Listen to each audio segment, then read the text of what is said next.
Ladies and gentlemen, welcome to my podcast. Welcome to Breaking the Squared Circle. So, like I said in the welcoming, I would do a review or Off the Radar, which is my show, which will happen mostly every day, but not every day, if you know what I mean. So, we're going to start with a Smackdown review. So, first thing I like to talk about, the 6-man tag team match between Baron Corbin, Roman Reigns, Dolph Ziggler, Robert Roode, and the Usos. So, it was pretty decent.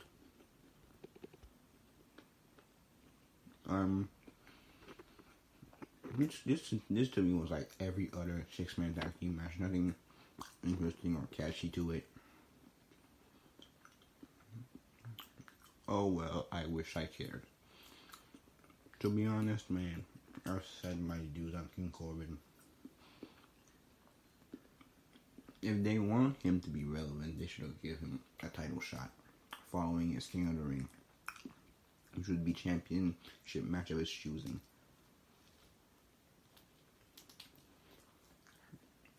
Ziggler isn't over. Robert Roode, nobody cares about him. He keeps losing. He's a joke now.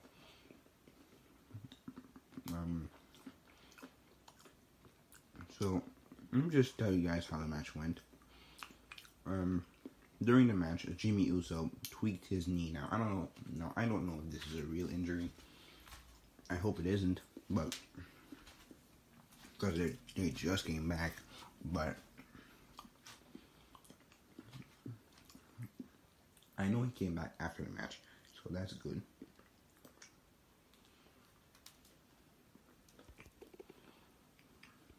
Yeah.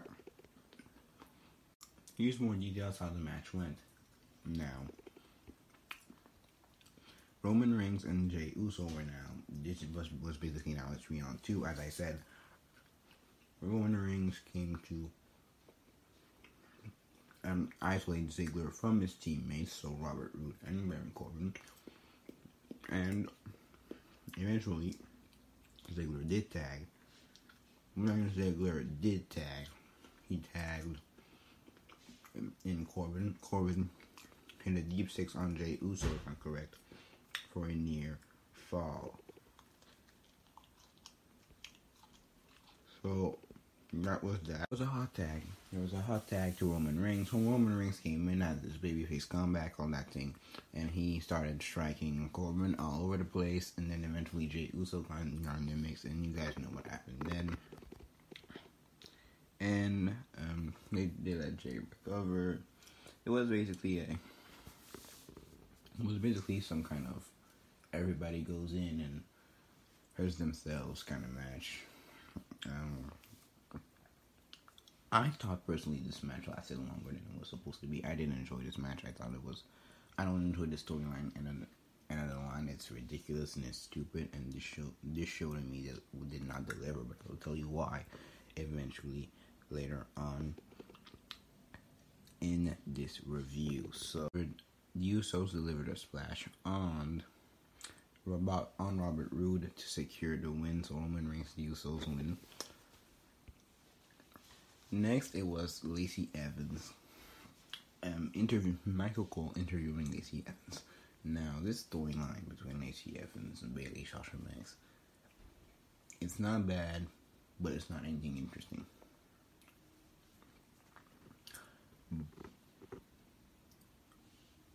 But we all know Bayley is going to retain at the Royal Rumble. It's crystal clear.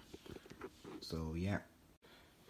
So Lacey Evans in that segment recalled how Sasha Banks taunted the daughter of Lacey Evans, so she started annoying her, and you guys saw what happened. I saw it too. And eventually, as she was talking, out of nowhere, out comes Bayley. Karen took the kids, and I'm sorry, but that's my reaction when it's literally Karen. The haircut's ugly. The makeup is so off, but whatever. That's she needs a new fashion person. That's my personal opinion. I'm not digging this Bailey. She's not getting enough attention, and it's because it's bad timing. They should have done this a long time ago, and they didn't do it. They lost as an opportunity to do it, to do a good heel turn. Remember when Bailey attacked Sasha Banks on Raw, threw her on the steel steps, shoulder first, and she got a huge reaction for it. When she attacked Sasha after the match. This is where they should have capitalized on that, and they didn't. Now people don't care about Bailey. Nobody really cares about Bailey. Do I? No, I don't. So, Lacey Evans got attacked by Bailey out of nowhere. That's that. Can't say more about this. Yeah, can't say more about that one. Next was Elias against Braun Strowman. Now, this whole Shinsuke Nakamura, Cesaro, Sami Zayn, Braun Strowman thing, to me, I don't like it at all. It's stupid. Cesaro is the black sheep of the whole thing. He's the one always getting pinned or something. He's always the one ignored. I don't think he needs to be in this partnership if he's just going to be ignored. The whole thing is put around Sami Zayn and Braun Strowman, in my opinion. More so Braun Strowman. So, the only shocker that came out of this match was Elias taking pinning and not Strowman. Aside of that, there was nothing to this match. It was another tag team match for another Shinsuke Nakamura against Braun Strowman. I'm just waiting for them to finally give it a damn match to Braun so we can get this over with at the Royal Rumble. Because we all know Nakamura is not entering WrestleMania as the Intercontinental Champion. We know it. It's bound not to happen. Next is John Morrison against Kofi Kingston. So, John Morrison, man, from his appearances, he's been doing very well. But that Starship Pain he hit on Big E last week was very off. I don't know what happened there. I think Big E was misplaced or something like that. But John Morrison did a very good job with Kofi Kingston. Kofi Kingston being somebody he's faced back in his early years. So, it was what it was, knowing that Kofi Kingston and Morrison have been in the ring together before. I don't really get how Morrison is a heel because he's being loved and he's getting pops instead of getting hated. So if you ask me, he's not a heel. I'm sorry. I'm just saying it how it is, to be honest. He's not a heel. He's being loved. He's not a heel. So, here's what I do think I like about this, though. This will help Miz a lot in this because it'll help Miz be what he wants to be, basically a heel.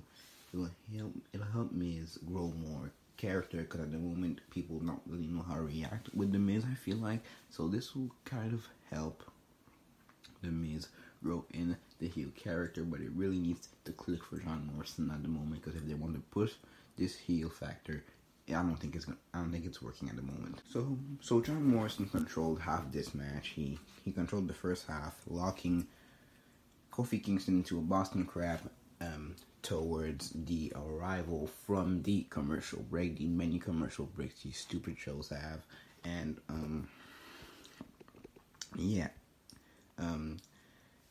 they started going to start beating each other, and the heel eventually hit Starship Pain. John Morrison hit Starship Pain, and he got the win, making it 2-0 against the New Day. So with that being said, I hope they just give him the damn match once and for all. I don't want to see the New Day against Miz and Morrison at WrestleMania. Here's why. If you have them face Big E and Kofi Kingston 2 following weeks, I have no interest in seeing that match together as a team at a stage like WrestleMania. I'm sorry. I'd rather have a Fatal 4-Way with Heavy Machinery, The Revival, The Usos, Miz and Morrison, and the New Day. And even another tag team, if you even have one, considering this tag team division is horrible, and don't get me started on Monday Night Raw. Now, here comes the weird part, man. And it was a good way to close the show, but it was a strange way. So, The Fiend signed his own contract with his own blood, which I find very Fiend-ish, but it was very strange for me. But I liked it. Here's why. It's very Fiend-ish. It's something you expect out of the Fiend's character. It was well done. Something I expect out of it. I don't get why this is a strap match, or not just a no disqualification match. I don't like the idea of a strap match. I think it's stupid. But whatever. Yeah, he signed this contract with his own blood.